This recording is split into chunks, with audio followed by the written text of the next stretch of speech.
gente fala de direitos fundamentais, vocês vão ver alguns textos que vão mencionar o chamado catálogo de direitos fundamentais. O que é esse catálogo de direitos fundamentais? É um espaço que existe dentro da Constituição em que os direitos fundamentais são concentrados. Isso acontece na nossa Constituição no artigo 5º até o artigo 17. Tá? Do artigo 5º ao artigo 17, lá no título 2, eu tenho os direitos fundamentais, o catálogo de direitos fundamentais. Certo? No entanto, o próprio artigo 5º, lá no parágrafo 2º, ele vai reconhecer que existem direitos fundamentais que não estão previstos nesse catálogo, eles estão fora do catálogo. Ou podem estar espalhados no texto constitucional. Tá? O STF já reconheceu, por exemplo, que o princípio da anterioridade tributária é um direito fundamental do contribuinte, embora não esteja ali no catálogo, tá? Do artigo 5º, ali entre o artigo 5º e o artigo 17, o princípio da anterioridade tributária, quer dizer, eu só posso criar um tributo, eu criei um tributo esse ano, ele só pode ter incidência no ano seguinte. Tá? Basicamente isso, vocês vão ver com mais detalhes isso lá em direito tributário. Tá? Não adianta eu explicar isso agora, mas a ideia é essa. Eu crio o tributo esse ano, ele só vale no ano que vem. Ele só é exigível no ano que vem. Bom, então existem direitos que estão espalhados na Constituição, fora do catálogo. Tá? E existem alguns direitos, o próprio parágrafo 2º fala, que podem estar previstos em tratados internacionais. Deve-se entender aí que são tratados internacionais sobre direitos humanos que o Brasil faça parte, certo? Que o Brasil seja signatário. Tudo bem? Então, o parágrafo 2º, ele é chamado de cláusula geral de abertura. Tá? Por quê? A partir desse dispositivo, nós podemos reconhecer outros direitos fundamentais. Não só isso. Na verdade, existem direitos fundamentais que são decorrentes do regime e dos princípios da Constituição. Então, muitos direitos fundamentais eles são implícitos. Então, é uma construção feita pela doutrina e pela jurisprudência para o reconhecimento desses direitos. Por exemplo, se fala em um direito fundamental à boa administração pública. Quer dizer, é direito do cidadão, é direito da sociedade em geral, tá? Que a administração pública seja bem administrada. Tá? Isso por quê?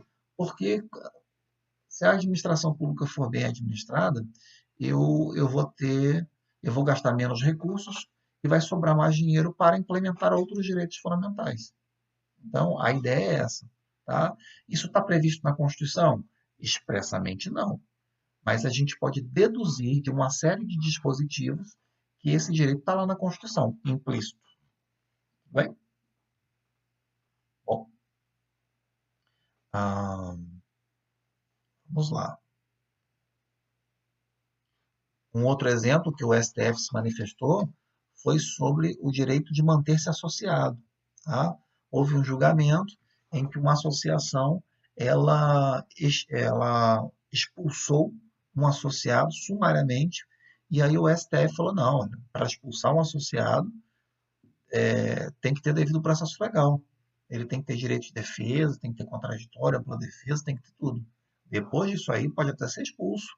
Se ele violou o estatuto, tudo certo, mas se não foi isso, nada feito. Certo? Tem uma outra... tá. A emenda 45, ela trouxe uma situação interessante. Né? No Brasil, a gente quer manifestações expressas dos poderes constituídos sobre determinados assuntos. Né? Então, a emenda 45 acrescentou ao artigo 5º um parágrafo 3º, que ele vai dizer que tratados internacionais sobre direitos humanos que tenham sido aprovados pelo Congresso, né, aquele referendo que o Congresso faz quando o presidente da República assina um tratado, tá, ele passa por um referendo do Congresso Nacional. Então, o parágrafo 3º ele fala o seguinte, olha, se o texto for aprovado da mesma forma que uma emenda constitucional, por 3/5, em 2 turnos em cada casa do Congresso, então esse tratado internacional ele ganha o status de uma emenda constitucional, certo? Bom, o problema é que esse parágrafo 3º ele atrapalhou as coisas, porque o parágrafo 2º ele já resolvia essa questão da cláusula de abertura. Então, depois que veio esse parágrafo 3º, houve um entendimento, em especial do STF, deu 2 passos para trás. Então, quer dizer, olha, só é norma constitucional mesmo a regra se o tratado for aprovado na forma do parágrafo 3º do artigo 5º. Se não for, se não for esse o caso, a gente tem uma situação aí diferente, é o que o STF hoje entende como norma supralegal. Tá? Então, o tratado internacional, que não foi aprovado na forma do parágrafo 3º, ele está acima da lei e abaixo da Constituição. Tá? Que isso aí, esse entendimento do STF viola o próprio parágrafo 2º do artigo 5º. Tá? Mas é a posição do STF, é isso aí que vai cair nas provas de concurso, na prova da OAB. Tá? Então, vocês fiquem ligados com isso. Aprovados na forma desse parágrafo 3º do artigo 5º, nós temos 3 tratados internacionais, tá? Eu coloquei 2 aí para vocês, são tratados sobre pessoas com deficiência, certo? 2 tratados de 2007.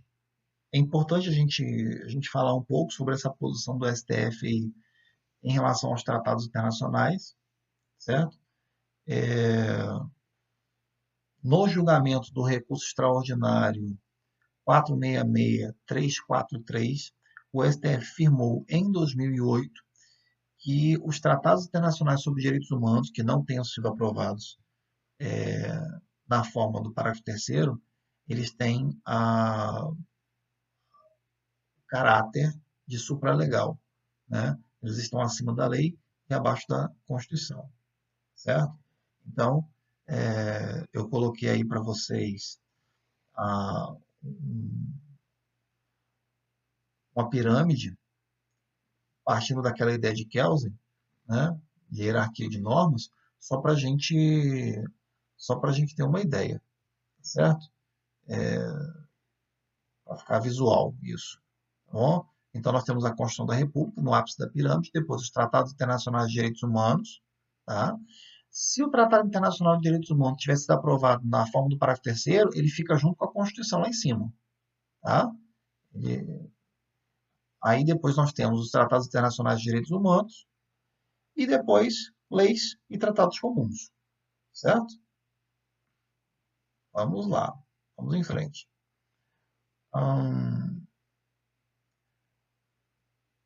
A partir de quando as normas que consagram os direitos fundamentais podem ser exigidas? Tá? Qual é a aplicabilidade das normas definidoras de direitos fundamentais? O parágrafo 1º do artigo 5º ele vai dizer que as normas definidoras de direitos fundamentais produzem aplicabilidade imediata.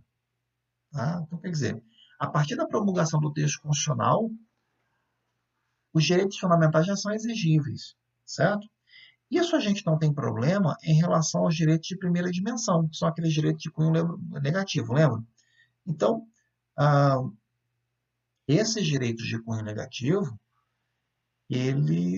o Estado, lógico, que a gente já falou, que por mais que o direito seja de cunho negativo, ele exige uma atuação do Estado a respeito da segurança pública, por exemplo, para garantir a propriedade privada, para garantir a livre circulação de pessoas na rua, né?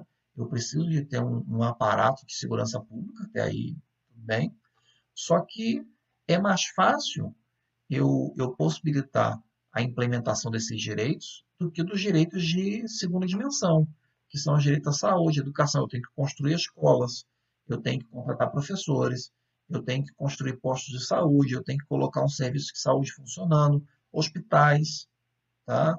Farmácias funcionando. Então, exige muito mais recursos públicos para isso funcionar. Então, há uma discussão séria em relação a isso, com relação a esses direitos, e existem alguns direitos sociais que exigem a formulação de leis ou programas de governo para que esses direitos sejam efetivados. É uma corrente de pensamento, só que a jurisprudência ela caminha no sentido de que o Estado tem que se virar e prover todos esses direitos aos cidadãos, certo? Então, na, pelo parágrafo, exatamente partindo dessa ideia do parágrafo primeiro, olha, os direitos fundamentais eles são aplicáveis. Então, não tem essa não de se pensar em, é, não dá para assegurar esse direito, por isso que a gente tem esse monte de demanda de saúde aí, tá? O Estado fala que não tem como cumprir, e o judiciário fala, não estou nem aí, você tem que cumprir, isso é uma exigência constitucional, certo? Então nós temos esse embate.